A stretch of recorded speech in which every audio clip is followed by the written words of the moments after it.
Amados e amadas, a doce paz seja com todos, com todas. Aqui Roberto, Pastor Roberto, Ministério Intimidade, Louvor e Adoração. Gostaria de repartir, de compartilhar algo que já me acompanha faz realmente bastante tempo. Mas alguns acontecimentos dos últimos dias estão assim me levando na direção de compartilhar, pelo menos em parte, aquilo que já tenho assim percebido que preciso repartir, que preciso compartilhar. Tem sido uma palavra para mim importante, tem sido uma percepção importante. Tenho sofrido, vou usar essa expressão, sofrido um processo de amadurecimento e de desafio com relação a esse assunto, e eu gostaria de compartilhar. Claro que é uma palavra muito assim particular, muito pessoal, especialmente no que diz respeito ao meu ministério, ao nosso ministério, Ministério de Adoração Profética, mas eu acho que aqui nós temos alguns princípios básicos, princípios espirituais que com certeza servem, né, para todas as situações, porque os princípios eles se aplicam em todos os casos. Mas, como eu disse, né, particularmente é uma coisa assim que tem realmente trabalhado muito no meu coração, que tem me inquietado, que tem me desafiado, tem realmente mexido muito comigo. E não poucos dias atrás eu ouvi alguém fazer uma afirmação e acho que chegou o momento de repartir com vocês isso que inquieta o meu coração já há um bom tempo, ok? Queria começar citando uma palavra, uma citação do pastor Moisés Cavaleiro de Moraes. Amado querido, irmão precioso, que já está com o Senhor, tive a graça de durante um bom tempo, um bom período, quinzenalmente, estar em sua casa, e eu digo assim que como alguns, né, puderam dizer no passado que se colocavam aos pés de Gamaliel, né, eu tive assim o privilégio e tenho temor quando digo isso, de poder ter me colocado aos pés do pastor Moisés e aprendido muita coisa com esse amado de Deus, com esse servo do Senhor. E uma afirmação, uma colocação dele, que desde a primeira vez que eu ouvi, ela me inquietou, segue me inquietando muito, é a seguinte.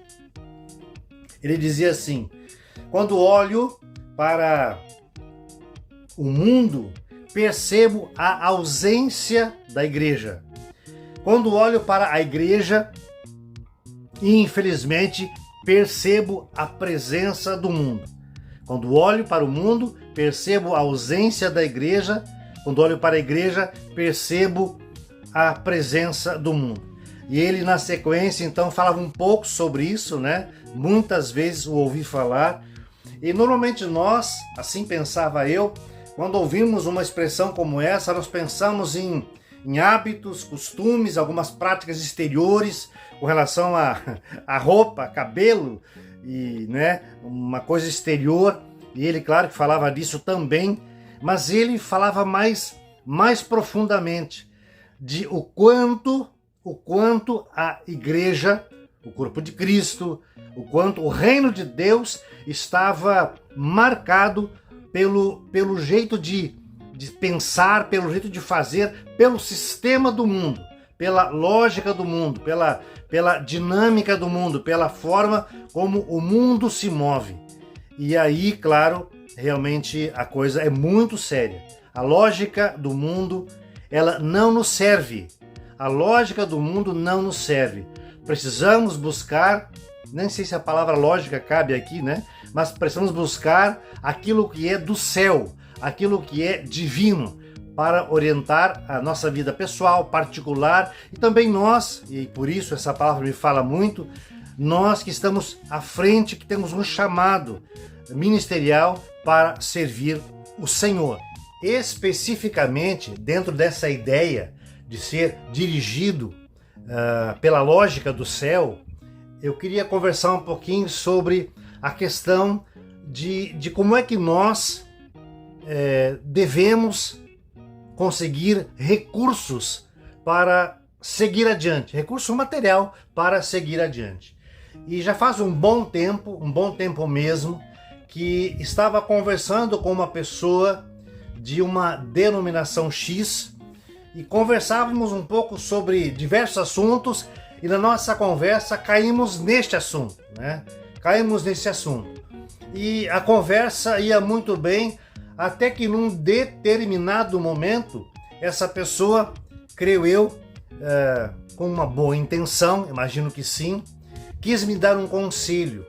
E ela me disse o seguinte, que então nós deveríamos, nós igreja de um modo geral, né? Nós especificamente, nosso ministério, deveríamos evangelizar, alcançar os perdidos, porque quanto mais perdidos nós alcançássemos, tanto mais pessoas nós teríamos ligados ao nosso ministério, à igreja A, à igreja B, à igreja C, e quanto mais gente tem, mais dinheiro, mais oferta, mais dízimo nós conseguimos arrecadar.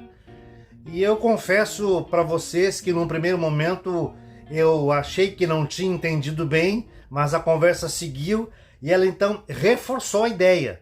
E quando eu percebi que ela estava assim realmente convencida disso, que não teria como demovê-la daquela ideia, pelo menos naquele período, naqueles dias, eu achei por bem ir encerrando a conversa, porque eu não queria ser indelicado com aquela pessoa.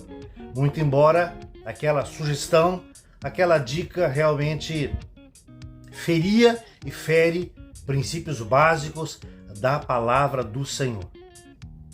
Passou-se um tempo conversando com uma outra pessoa, muito tempo depois, eu acho que uns 2 anos depois, conversando com uma outra pessoa, diversos assuntos, né?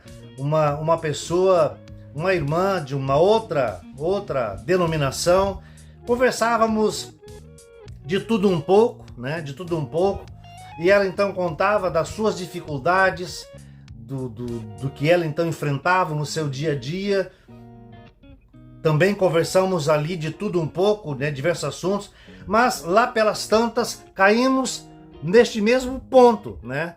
O sustento, o suprimento de cada dia.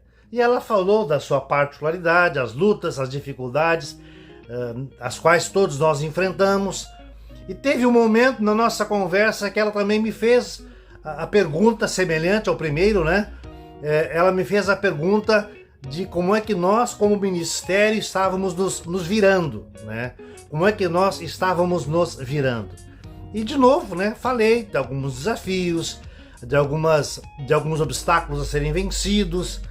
E para minha surpresa, realmente para minha surpresa, novamente a sugestão, a dica daquela pessoa foi a mesma. Tanto a primeira quanto a segunda, eu sei, conheço ambas, elas não se conhecem entre si, e o contexto de uma é de uma forma, o contexto de igreja é de uma forma, o contexto de outra é de outra forma, mas a dica da segunda pessoa foi exatamente a mesma dica. E ela ainda acrescentou que talvez a gente pudesse lançar mão de fazer alguma promoção, algum evento, alguma coisa com o objetivo de levantar recurso, de motivar as pessoas a darem dinheiro, né? E ela de novo insistiu nessa questão de evangelizar, alcançar os perdidos, encher os bancos da igreja, mais gente, mais pessoas. E ela disse que quanto mais pessoas, mais dinheiro, mais recurso, mais condições para fazer a obra de Deus. E de novo, amados e amadas, para não tornar o clima assim muito pesado, achei por bem ir encerrando a conversa e não seguir adiante nesse ponto. E na verdade perdi, realmente assim, fiquei sem graça, perdi as condições de continuar qualquer tipo de conversa. E agora, pasmem, mais recentemente, uma terceira pessoa que não tem nada a ver com a primeira e com a segunda, aliás, nenhuma delas tem relação entre si, alguém que está aí à frente, né, de um trabalho grande até, de um trabalho assim, na obra, no reino de Deus, que é um trabalho expressivo, uma pessoa bastante próxima, também conhecida, uma pessoa com quem nós temos uma relação muito boa. Conversávamos diversos assuntos e lá pelas tantas parece que esse tema, né, parece que esse assunto aí, ele é muito recorrente, e eu tô suspeitando, eu tô desconfiando que ele é um assunto muito mais recorrente do que eu posso imaginar.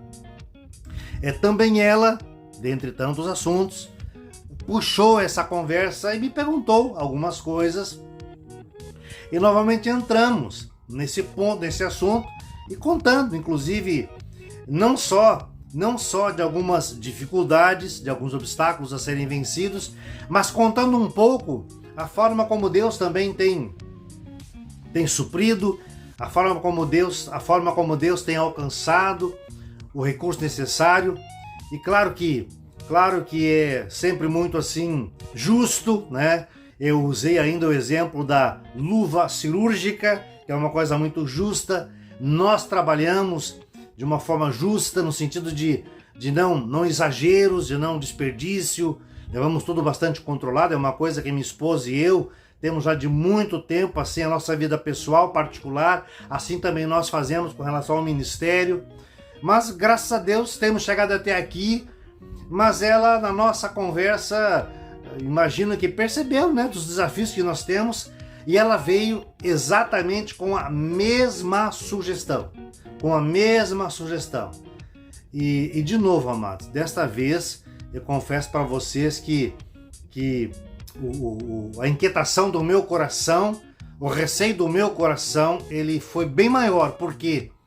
Porque não aqui querendo medir nenhuma pessoa, não querendo estabelecer uma escala de valores, mas essa terceira pessoa que estou aqui me referindo, ela realmente tem recebido muitas coisas, o Senhor tem sido confiado a ela muita coisa.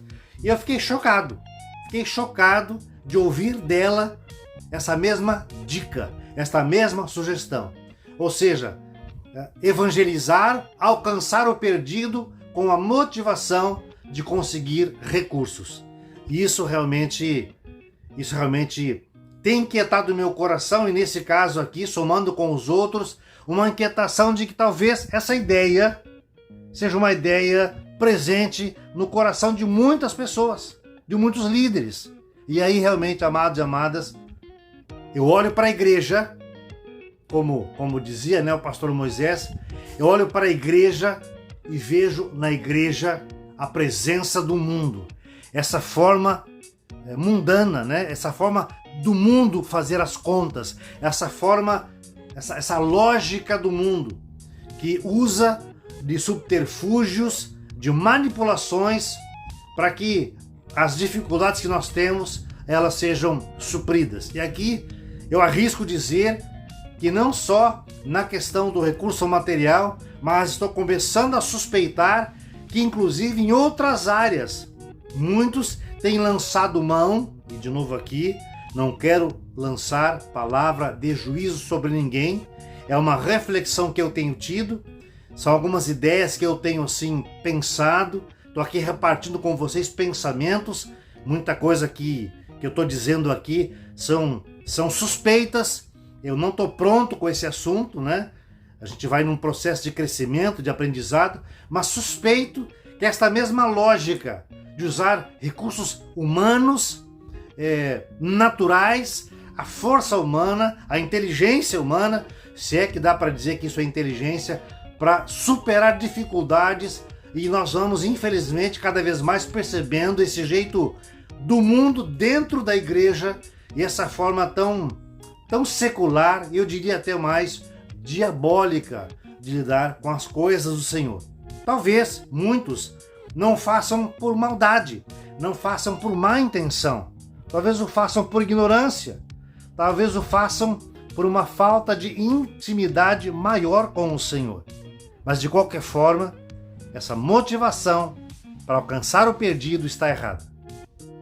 O suprimento das nossas necessidades é uma coisa, devemos buscar no Senhor o suprimento, mas não confundir as coisas, porque senão nós fazemos o que fazemos pela motivação errada e com certeza nisto não está a bênção de Deus. Há algum tempo, o Senhor me trouxe uma palavra muito especial, uma revelação, já há alguns anos, e tenho tentado caminhar nesta palavra, e muitos que me conhecem já me ouviram citar esta palavra, esta revelação, que diz assim: aquele que gera chamado, gera recurso. Eu tenho acompanhado muitos pastoras, amados e amadas, que têm se dedicado ao trabalho com amor, com carinho, com afinco, mas eles muitas vezes se queixam para mim, para minha esposa, que se sentem muito sozinhos. E na fala, na conversa de muitos, o que nós percebemos? Parece que eles foram chamados por Deus, parece que eles receberam uma tarefa do Senhor, um serviço para fazer, e a impressão que nós temos é que eles se sentem abandonados, como que se Deus tivesse confiado uma tarefa, uma grande tarefa, e Deus então tivesse colocado nas mãos deles essa tarefa, então eles agora devem com as suas próprias mãos realizar a tarefa. E quando se trata da questão do recurso, o material, o dinheiro para fazer, a impressão que nós temos é que eles se sentem na obrigação de darem um jeito de suprir essa necessidade. E isso traz muita angústia, muita preocupação, muito temor, inclusive muitos desistem porque o fardo se torna muito pesado. Mas, amados e amadas, aquele que gera o chamado, aquele que nos convida para servi-lo, é o mesmo que gera os recursos e as condições para que o chamado seja cumprido. Desde que eu entendi isso, desde que esta verdade foi assim selada pelo próprio Senhor no meu coração, que alívio, que sossego na alma. Não que a gente não tenha muito o que fazer, não que a gente não perca, noites de sono, não que a gente não sofra, como diz o apóstolo Paulo, até ser Cristo formado em vós. Então nós temos essa luta espiritual, mas essa questão do recurso, do sustento, lidamos com esse desafio sim, e não é muito fácil não, mas eu entendi que aquele que me chamou, aquele que gera chamado, é aquele que supre, é aquele que estende a mão e providencia aquilo que é necessário. Uma palavra que já me acompanha há muito tempo, tanto no sentido pessoal, particular, como ministerial, e eu queria aqui deixar uma dica para quem está me acompanhando, é uma palavra do apóstolo Paulo, que ele escreve aos Filipenses, no capítulo 4, no verso 19. Eu acho que nessa área, nesse assunto de recursos, é uma palavra bastante conhecida. Diz assim: e o meu Deus, segundo a sua riqueza em glória, há de suprir em Cristo Jesus cada uma de vossas necessidades. E o meu Deus, segundo a sua riqueza em glória, há de suprir em Cristo Jesus cada uma de vossas necessidades. Gente, que palavra tremenda, que palavra preciosa. Essa promessa de que é o próprio Senhor quem nos supre. Ele é o provedor. Ele é quem nos provê. Ele é quem nos alcança o recurso necessário para fazermos aquilo que Ele mesmo nos chamou para fazer. Estava outro dia lembrando de uma palavra muito interessante, no latim, fiat lux. No português, haja luz. Fiat lux, haja luz. Haja luz. Foi esta a palavra liberada da boca de Deus lá em Gênesis, quando só havia trevas, quando só havia escuridão. A boca de Deus disse, a boca de Deus falou, haja luz, e se fez a luz. Eu sigo, amado, amada, crendo que aquele mesmo Deus que lá no passado disse, haja luz, é o mesmo Senhor hoje que tem poder para trazer à existência aquilo que não existe. Ele segue sendo o Deus Criador, ele segue sendo o Deus do sobrenatural, ele segue sendo o Deus que coloca todas as coisas no seu devido lugar, ele segue sendo o Deus que ordena, que organiza o caos, ele segue sendo aquele que diz, haja luz. E é na palavra dele, e é a partir da palavra dele, que todas as coisas vieram a existir, todas, sem exceção. A própria palavra diz que ao Senhor pertence a terra, o mundo e os que nele habitam. Também diz que o ouro e a prata são dele, pertencem a ele. Tudo está na mão do Senhor. Tudo está na mão do Senhor. Eu sigo crendo nisso. E o grande desafio para mim é seguir crendo e desafiar o amado, a amada que me acompanha, a colocar também em prática esse exercício de dependência, esse exercício de confiança no Senhor. Talvez as pressões do mundo moderno, elas tentam nos sufocar e os dias realmente são desafiadores, mas segue valendo essa verdade. Aquele que disse, haja luz, haja o que for necessário, segue dizendo, segue liberando palavra segundo a vontade dele e suprindo, nos dando o pão de cada dia, nos dando o recurso para fazer a obra. E recurso aqui, não só a questão material financeira, mas tudo.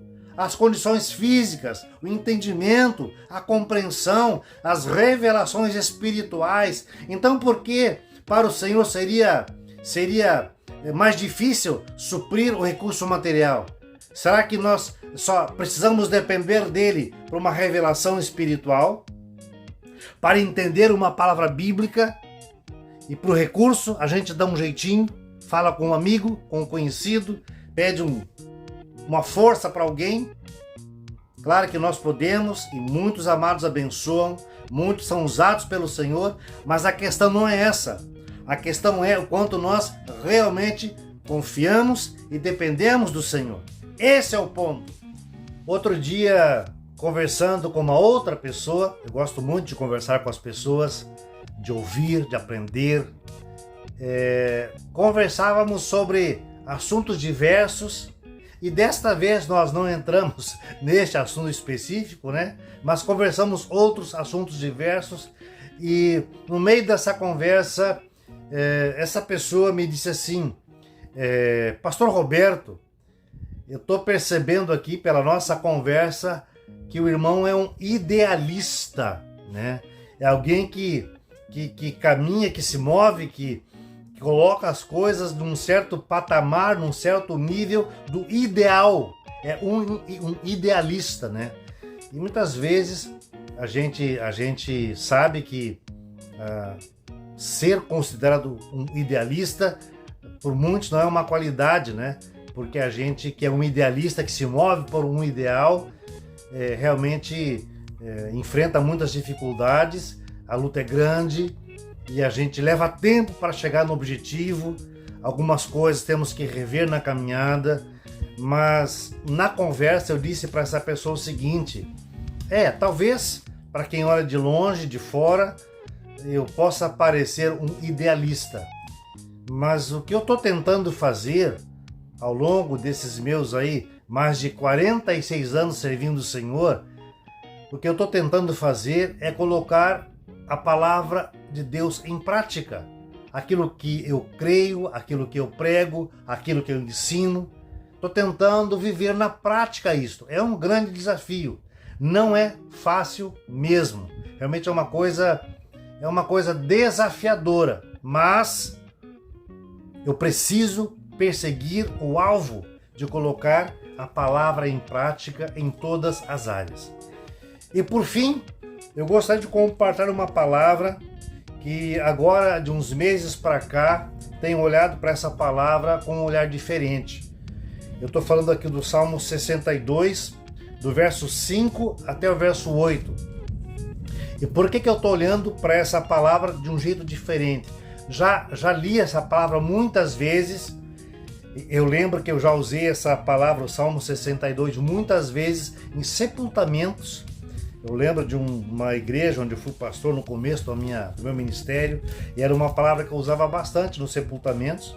E já conheço esse salmo há muito tempo, mas mais recentemente eu estive mais uma vez em Cuba, faço um trabalho missionário em Cuba, e cada vez que eu vou a Cuba, já fui muitas vezes, perdi a conta de quantas vezes fui a Cuba, cada vez eu sou surpreendido por coisas que eu ainda não havia percebido.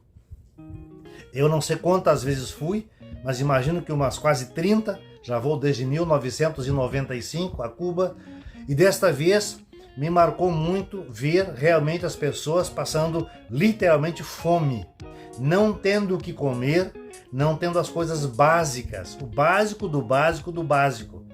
E é realmente triste ver uma situação como essa, mas ao mesmo tempo que eu vi irmãos lá passando realmente muita necessidade, não tendo o que comer, eu encontrei lá um povo fiel a Deus, temente a Deus, um povo que crê na palavra, que depende do Senhor e que confia no Senhor.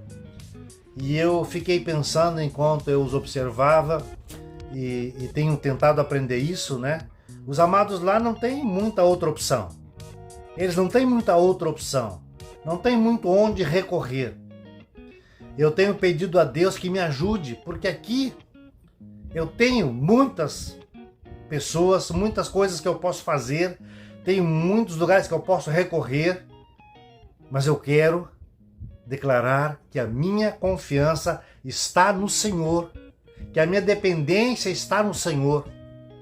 E eu quero realmente experimentar do suprimento que vem dele. E não quero me mover na minha própria capacidade, mas quero fazer o que tem que ser feito na dependência do Senhor. Se ele então quer que eu faça alguma coisa concreta para ter uma necessidade suprida, quero ouvir o Espírito de Deus e me mover tão somente desta forma. Mas de qualquer forma eu queria então repartir com vocês esse trechinho aqui do Salmo 62, que realmente tem assim trabalhado muito no meu coração, e tenho lido esses dias essa palavra de uma forma diferente. Salmo 62, versos 5 até o 8 diz assim: Somente em Deus, ó minha alma, espera silenciosa, porque dele vem a minha esperança. Só ele é a minha rocha e a minha salvação. Só ele é o meu refúgio. Não serei jamais abalado. De Deus dependem a minha salvação e a minha glória. Estão em Deus a minha forte rocha e o meu refúgio. Confiai nele, ó povo, em todo tempo. Derramai perante ele o vosso coração. Deus é o nosso refúgio. Amado Deus e Pai, em nome de Jesus, quero te louvar e te agradecer por esta palavra, por esse tempo aqui. Obrigado porque nesses dias o Senhor tem ministrado muito ao meu coração. O Senhor me tem desafiado muito a depender do Senhor, a confiar no Senhor. Pai, a tua palavra me ensina que outro bem não possuo, senão a ti e a ti somente. Eu quero pedir não só sobre a minha vida, não só sobre o nosso ministério aqui, mas sobre a vida de cada amada que me acompanha agora. Que o Senhor esteja revelando a sua presença, o seu cuidado, o seu favor e o seu suprimento. Peço, Senhor, que o Senhor mova a sua mão para que realmente toda necessidade seja suprida, para que o nome do Senhor, e somente o nome do Senhor, seja honrado, exaltado e glorificado. Que seja assim para a glória do Senhor e para a bênção de muitos. Amém, amém e amém. Amém, amados, amém, amadas. Quero também colocar aqui o nosso WhatsApp à disposição para conversar sobre esse assunto, quem sabe sobre um outro assunto. Se houver alguma dúvida, alguma coisa que alguém quiser ainda dizer, perguntar, faça contato conosco, ok? Nosso WhatsApp é 0 operadora 51999 18 78 28. 0 operadora 51999 18 78 28. Deus te abençoe. Até mais.